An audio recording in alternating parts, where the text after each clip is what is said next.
রাধে রাধে বন্ধুরা, তোমরা কেমন আছো? আশা করি তোমরা সবাই ভালো আছো। সুপ্রভাত বন্ধুরা, আমরাও সবাই ভালো আছি। সকাল সকাল দেখো, ঘুম থেকে একদম উঠতে ইচ্ছেই করছে না, অ্যালার্ম বেজেই যাচ্ছে আর রাত্রের দিকে ঘুম হচ্ছেই না। আসলে কি বলো তো, ওয়েদারটাও এত সুন্দর, ঠান্ডা ঠান্ডা, এই বৃষ্টি হচ্ছে, এই গরম, দেখো আবার কিন্তু আমি শুয়ে পড়েছি। তো আবারও তোমাদের সামনে নতুন একটা ব্লগ নিয়ে চলে এসেছি। আজ কিন্তু হচ্ছে সোমবার। তো সোমবারের দিনটা কিভাবে কাটাচ্ছি সেটা আজকে তোমাদের সঙ্গে শেয়ার করব। আমি তো আমার ডেলি লাইফস্টাইলটা তোমাদের সঙ্গে শেয়ার করি। যা হোক, বড়মশাই ওদিকে ডাক দিচ্ছে, তুমি তাড়াতাড়ি ওঠো, তুমি বাবুকে রেডি করো, আমি এদিকে টিফিনটা রেডি করব।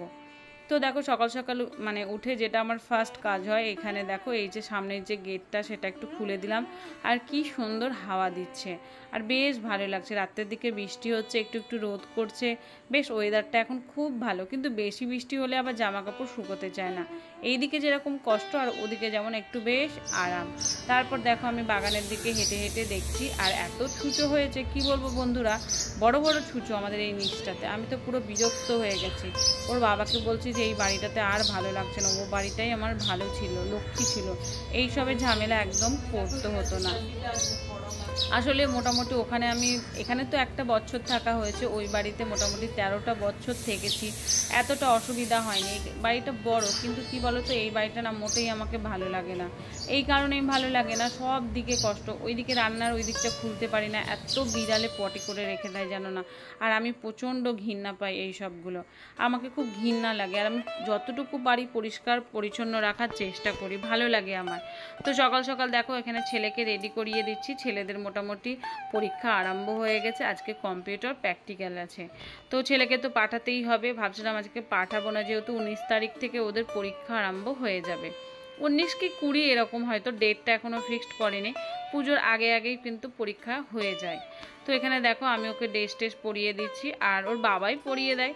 আর জামা কাপড়গুলো জানো তো বন্ধুরা, শুকোতেই যায় না। রাত্রের দিকে কি করি, ফ্যানের হাওয়াতে দিয়ে দিই, তাহলে শুকিয়ে যায়, আর না হলে আয়রন করে দিই। এই হচ্ছে ব্যাপার।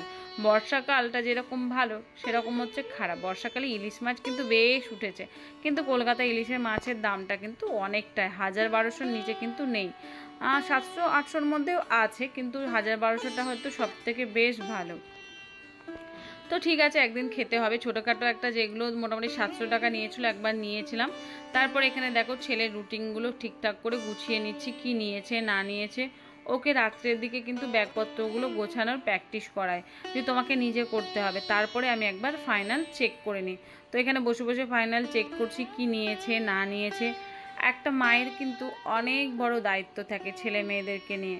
আমার দুটো সন্তান, আমি কিন্তু তাদেরকে অনেক ভালোবেসে লালন পালন করি। হ্যাঁ, তারা যখন অন্যায় করে তখন তো বকতেই হবে, তাই না বন্ধুরা? না বকলে তো হবে না, যতটুকু দরকার ততটুকুই রাখতে হবে। আর আমার বড়টা প্রচণ্ড খেতে ভালোবাসে, একদম আমার কথা শুনতে চায় না। ওর হচ্ছে খাওয়াটাই হচ্ছে মেন কথা। আমি বলি, বাবু পড়াশোনা করো। আর এই দেখো, বৃষ্টি শুরু হয়ে গেছে। তো ছেলেকে একটা ছাতা দিয়ে দিয়েছি, আর বড়মশাই একটা ছাতা নিয়ে নিয়েছে। আর আমি বেশ বৃষ্টিতে অনেকক্ষণ ধরে পাটাকে এইভাবে ভিজিয়েছিলাম জানো তো, তাও তোমাদেরকে একটু শেয়ার করলাম। তারপর বড়মশাই কী ফল নিয়ে এসছে, মিষ্টি নিয়ে এসছে। ফল বলতে গেলে আমার তো ঘরে ফল আছে, একটু মিষ্টি নিয়ে এসছে, আর ফুল আনতে বলেছিলাম। আজকে সোমবার, বাবা শিবের মানে মাথায় জল ঢালবো, তার জন্য এগুলো আনতে বলেছিলাম। মোটামুটি 3টে সোমবার হয়েই গেল। লাস্ট সোমবারটা ভেবেছি একটু বেশ ভালো করে মন্দির টন্দিরে গিয়ে করব, জানি না কি হবে। তারপর এখানে মুখটুক ধুয়ে নিচ্ছি, আর ওই পাশের যে আন্টি আছে তার সঙ্গে কথা বলি। সকালটা এই জানালাটা খুলে দিলেই দেখো কথা বলি, কথা না বললে তো থাকা যায় না, তাই না? ও বাড়িতেও এরকম ছিল, সবাই মিলে মিশে কথা বলতাম। এখানেও এই জিনিসটা আছে, বেশ ভালোই লাগে। আর আমি সত্যি এখন একদমই সময় পাই না। আসলে এই ইউটিউব যারা করে তাদের সময়ের প্রচণ্ড অভাব। বন্ধুদের ভিডিও দেখি, তারপরে হয়তো আমি বড় কমেন্ট করি না, ঠিকই কথা, কিন্তু ফুল ভিডিওটা তাদের দেখি, ভালো লাগে। প্রত্যেকটা মানুষের এক একটা রকম ব্লগ ভিডিওগুলো দেখলে না, নিজেরও মনে হয় যে কিছু শেখা যায়। শেখার কিন্তু কোনো শেষ নেই। আজকে জানো তো বন্ধুরা, বড়মশাই কিন্তু রান্নাবান্নাগুলো শুরু করে দিয়েছে। ও বললো, ঠিক আছে তুমি এদিকে কাজকর্মগুলো করো, তাড়াতাড়ি পুজোটা করে নিলে না বেশ ভালো হয়। ছেলে স্কুল থেকে এলে ওকে স্নান করানো, খাওয়ানো, তখন ওর দিকে একটু বেশি গুরুত্ব দেওয়া হয়। আর কাজ যখন থাকে আমার খুব মাথাটা গরম হয়ে যায়। তো আমি অনেক রাতে ঘুমাই, সত্যি করে অনেক রাতে, মোটামুটি 3:30 বেজেই যায়। তারপরে 6:30 কি 6:45-র মধ্যে ঠিক আমার ঘুমটা ভেঙে যায়, এটা আমার অভ্যাস। তারপরে দুপুরে খাওয়া দাওয়ার পর মানে মরার মতো ঘুমাই। আসলে দেখো, শরীর বলে তো কথা, আমি যতক্ষণ না একটু যদি রেস্ট না দিই তাহলে তো আমি পরবর্তী সময় খাটতে পারবো না, তাই না? সংসার মানেই হচ্ছে কি বলো তো, পরিশ্রম করো, পরিশ্রম করে একটা সুখ মানে সংসারকে গড়তে অনেকটাই সময় লাগে। আমি যদি মনে করি আমি করতে পারবো না, আমি করব না, তাহলে কি হবে বলো? হবে না। আমাদের মেয়েদের একটাই কি বলো তো কথা, যখন বিয়ে হয়ে যায়, আমরা বাড়িতে যখন থাকি রাজরানী হয়ে থাকি, তারপর বিয়ের পরে চাকরানি হয়ে যায়, এটা সত্যি কথা। কিন্তু চাকরানি হয় আমরা নিজেদের সংসারের জন্য, আমরা একটা সংসারকে সুন্দর করে গড়ার জন্য, একটা ভালো রাখার জন্য। ভালো লাগে সবাই যখন বলে না যে খুব সুন্দর করে অমুকের বউ সংসার করছে, এটা শুনলে ভালো লাগে। তারপরে আমার সোনটা মনটাদেরকে তোমাদেরকে দেখালাম, ওদেরকে এখন খেতে দিতে হবে। তো খেতে তো আমার বরমশাই দেয়, এদিকে আমার বরমশাই রান্না শুরু করে দিয়েছে, মুগের ডাল হবে আর একটু ভাজাভুজো হবে। আজকে তো আমাদের বাড়িতে একদমই নিরামিষ। তো এখানে চা বানিয়েছে, চাটা ছেঁকে নিচ্ছি, চা খাবো। আজকে আর জিয়াশিড খাবো না, খেতে আর ইচ্ছে করছে না। তো এখানে দেখো বসে বসে চা খাচ্ছি, আর এদিকে মাছগুলো দেখছি, আর বড়মশাইয়ের সঙ্গে ওখানে দাঁড়িয়ে দাঁড়িয়ে কথা বলছি। আমাকে বললে তুমি তাড়াতাড়ি ঝটপট করে একটু ভাজাটা বসিয়ে দাও, তারপরে আমি আসছি, তখন তুমি অন্য কাজগুলো করবে। তো চলো চাটা খেতে থাকি, কাজগুলো করতে থাকি, তোমরা দেখতে থাকো।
তো ওদিকে আমি আলু ভাজাটা বসিয়ে দিয়ে এখন ঝটপট করে ঘরটা মুছে নিচ্ছি। মেয়ে আবার স্কুলে যাবে, ওকে খাইয়ে পাঠাতে হবে। তো একটা সত্যি করে অনেক দায়িত্ব থাকে। সকালবেলায় ঘুম থেকে উঠে শুধু মনে হয় যে সব কিছু যেন আমি ঠিকঠাক করে দিতে পারি, ছেলেকে ঠিক করে স্কুলে পাঠাতে পারি, মেয়েকে পাঠাতে পারি, বড়মশাইকে ঠিকঠাক করে পাঠাতে পারি। ওরা তিনজন ঠিকঠাকভাবে গেলে আমার মনটা হয় শান্তি। একেই বলে ভালোবাসা, একেই বলে সংসার। তারপরে ওরা যখন বাড়ি আসে, ওদেরকে আবার জিজ্ঞাসা করা হয় কি করলো স্কুলে, সারাদিন কি করে কাটালে, কি কি কথা বললে, কি পড়া হয়েছে। ওদের সঙ্গেও কিন্তু অনেকটা সময় দিতে হয়, সময় না দিলে কিন্তু হবে না। আমার মেয়ে স্কুল থেকে এসে এসেই বলে মা এটা হয়েছে, ওটা হয়েছে, সেটা হয়েছে। ছেলেও সেম, কেন দিদিকে দেখে দেখেও সে শিখেছে। আর এইভাবেই আমি আমার ছেলে মেয়েকে মানুষ করি, যাতে ওরা কোনো কিছু চুপিচাপি না করে। একমাত্র বন্ধু হিসাবে যেন আমিই হই ওদের কাছে। আমি চেষ্টা করি, হ্যাঁ মাঝে মাঝে রেগে যাই, তখন প্রচণ্ড বকা দিই। পড়াশোনা না করলে সব মায়েদের রাগ হয় যে বাচ্চারা যদি একটু পড়াশোনা করে তাহলে ভালো লাগে, আমাদের মতো জীবনটা যেন না হয়। আমি সব সময় বলি বাবু আমার মতো এই রান্নাবান্না কাজ করবে, কিন্তু নিজের যোগ্যতা করে নিজে চাকরি করবে, নিজের একটা বড় স্থান করবে, তারপরে করবে। বিয়ে শাদী দেখো মোটামুটি বিয়ে শাদী করলেই তো হয় না, না করে নিয়ে ওই তো সংসারে ভাত রান্না করা। এই যে আমি অল্প বয়সে বিয়ে করেছি, পড়াশোনা করে কি করলাম? চাকরি করতে পারলাম না। চাকরি করে নাকি কি হবে? সারা জীবন নাকি ভাতই রাঁধতে হবে, ছেলে মানুষ করতে হবে, এই শুনেই চলে গেল জীবনটা। তো রান্নাঘরে এসে আমার বরমশাই দেখেছো কীরকম রান্নাবান্না শুরু করে দিয়েছে। এদিকে ডালে ফোড়ন দিয়ে দিয়েছে, পেঁপে দিয়েছে, আলু দিয়েছে, আর হচ্ছে গাজর দিয়েছে, আর ওল সেদ্ধ, উচ্ছে ভাজা, পটল ভাজা, একটা ঘি করলা ছিল সেটাকে ভেজে দিয়েছে। ওর থাকলে না আমাকে অনেকটাই হেল্প করে গো। তো ও রান্নাবান্নাগুলো করছে, আর এদিকে আমি জামা কাপড়গুলোকে কাচতে দিয়ে দেবো। আসলে জামা কাপড়গুলো কি জানো তো বন্ধুরা, বর্ষা হচ্ছে এই জন্য এক গাদা জামা কাপড় হয়ে যাচ্ছে, ওগুলো তো শুকাচ্ছে না। ফ্যানের হাওয়াতে দিয়ে থাকলেই বা কতটা হবে, তাই না? তো এখন আমি এদিকে বেসিনটা দেখো ভালো করে পরিষ্কার করছি। প্রায় একদিন অন্তর অন্তর আমি বেসিন পরিষ্কার করি, বাথরুমও তাই। সপ্তাহে 3 দিন আমার বাথরুম পরিষ্কার করতেই হয়। তো সংসারে জানো তো এই কাজগুলো সত্যি করে করি না, বেশ মনটা আমার ভালো থাকে। তো কত সকালে দেখতে পাচ্ছ বড়মশাইকে খেতে দিয়ে দিয়েছি, একদম রান্না বান্না কমপ্লিট হয়ে গেছে। তো আমি চলে যাব এখন স্নানে। স্নান সেরে দেখো চলে এসেছি, আর শাড়ি পরছি, পুজো করব। আর মেয়ে ওদিকে স্নান টান করতে মানে স্নান করতে গেছে, ও তো স্কুলে যাবে, ওকে আবার খাওয়ানোর জন্য সব কিছু রেডি করে দিতে হবে। ও আবার সকালে ভাত খেতে চায় না, তবুও জোর করে বলি বাবু একটু ভাত খেয়ে যাও। তো চলো স্নান টান করে ঠাকুরের রুমে যাই, তারপরে কথা হচ্ছে।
তো বিছানাটা খুব সুন্দর করে পরিষ্কার করে দেখো চলে এসেছি আমার ছোট্ট তুলসী গাছ থেকে পাতাগুলো নিতে। আমার গোপুসোনাকে স্নান করাবো, আর এখানে দেখো আমার ছোট্ট দুষ্টু একদম নট্টু খটু একদম গোপুসোনা। আর আমি গোপুসোনা প্রচণ্ড ভালোবাসি সত্যি করে, অনেক অনেক। তো এখানে দেখো মিষ্টি নিয়ে এসছে আর ফুল আছে। তো চলো ঝটপট করে আমি বাবা এই যে ভোলেনাথের মাথায় জল ঢেলে পুজো টুজো করেছি। আর এই দেখো প্লেট সাজিয়েছি মানে ভগবানকে ভোগ দেওয়ার জন্য। তো আমি যেভাবে পুজোটা করি সেটাই আমি তোমাদের সঙ্গে কিন্তু শেয়ার করি। দেখো আমি সত্যি করে বলি, আমি খুব একটা কিন্তু বড় পূজারি না, ভক্তি ভরে মন ডেকে আমি যেটুকু করি সেটুকুই তোমাদের সঙ্গে শেয়ার করি।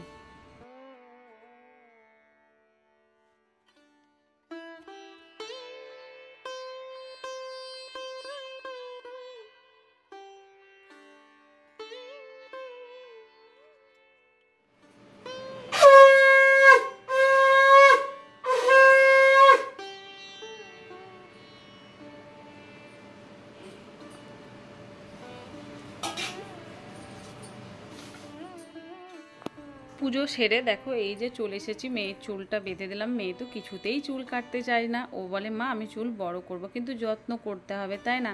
ছোটো বয়সে আমার বাবা একদম চুল রাখা পছন্দই করতো না। আমি তো 7-8-এও মোটামুটি ছেলেদের মতো চুল ছিল, আমার বাবা একদম এগুলো পছন্দই হতো না, টিপ পরা পছন্দ করতো না। আমরা অনেক মানে নিয়ম কানুন মেনে আমরা বড় হয়েছি। বাড়িতে টিভি ছিল না, একটা রেডিও ছিল, তাও ওই মোটামুটি এফএমে যে রেডিওতে গান হতো 9:30 থেকে, সেটাই আমরা শুনতাম। তাছাড়া আদার্স আমাদের বাড়িতে কিচ্ছু ছিল না। আমার বিয়ের পর আমাদের বাড়িতে প্রথম টিভি হয়েছিল, সেটা আমি না আমার দিদি দিয়েছিল বাড়িতে। তো বড়মশাই যখনই যাই সোমবার ফুল মিষ্টি নিয়ে আসে, আমার জন্য নিয়ে আসে জিলাপি। আমি জিলাপি খেতে প্রচণ্ড ভালোবাসি।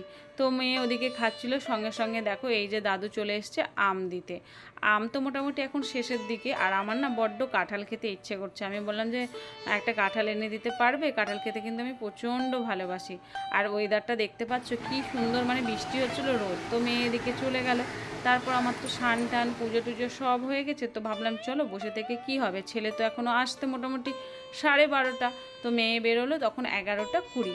তো আমি কি করব, বসে বসে দেখো এই যে ব্লাউজগুলো সেলাই করছি। তো সংসারের কাজ বলো কোনো শেষ আছে, একটার পর একটা যেন হতেই থাকে হতেই থাকে হতেই থাকে। তো দেখো ফাঁকা টাইমে বসে থেকে মনে হয় এদিক ওদিক করবো, তার থেকে আমার ঘরের কাজ করা বা ঘরের জিনিসপত্র করা অনেকটাই ভালো।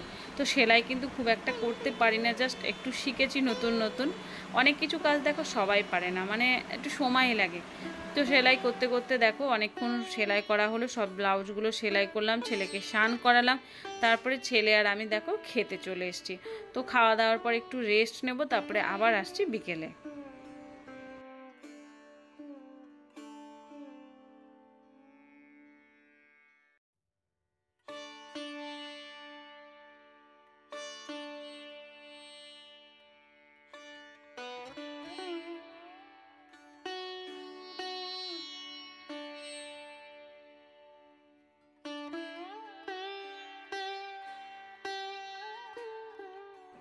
তো ঘুম থেকে উঠলাম, উঠে সন্ধে টন্ধে দিলাম, দেওয়ার পর বড়মশাইকে চা করে দিলাম, আমি একটু চা খেলাম। তারপরে দেখো রান্নাঘরে এসেছি, ছেলেকে পড়তে পাঠিয়ে দিয়েছি।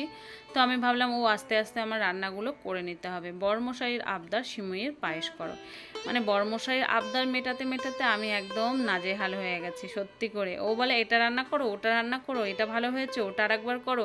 এটা করতে করতেই মাথা ব্যথা। তো আটাও মেখে নিয়েছি, দেখো এখানে রুটি হবে। আর দিনে তো আলু ভাজা করেছি, আলু ভাজা অনেকটাই আছে। সিমই থাকলে আমাদের বাড়িতে আর কিচ্ছু লাগে না, রুটি সিমই খেতে আমরা সবাই খুব খুব ভালোবাসি। তো তোমরা কারা ভালোবাসো অবশ্যই কমেন্টে জানাবে। কাজু কিশমিশ দিলে একদম খেতে চায় না, ওই জন্য ঘি দিয়ে ভেজে দিয়েছি আর ছোটো এলাচ দিয়ে দিয়েছি। আর দুধ আছে 1 কিলো দুধ, তার থেকে একটু সরিয়ে দিয়েছি। আর মোটামুটি ভালোই হয়েছিল পায়েসটা, জানো তো বন্ধুরা।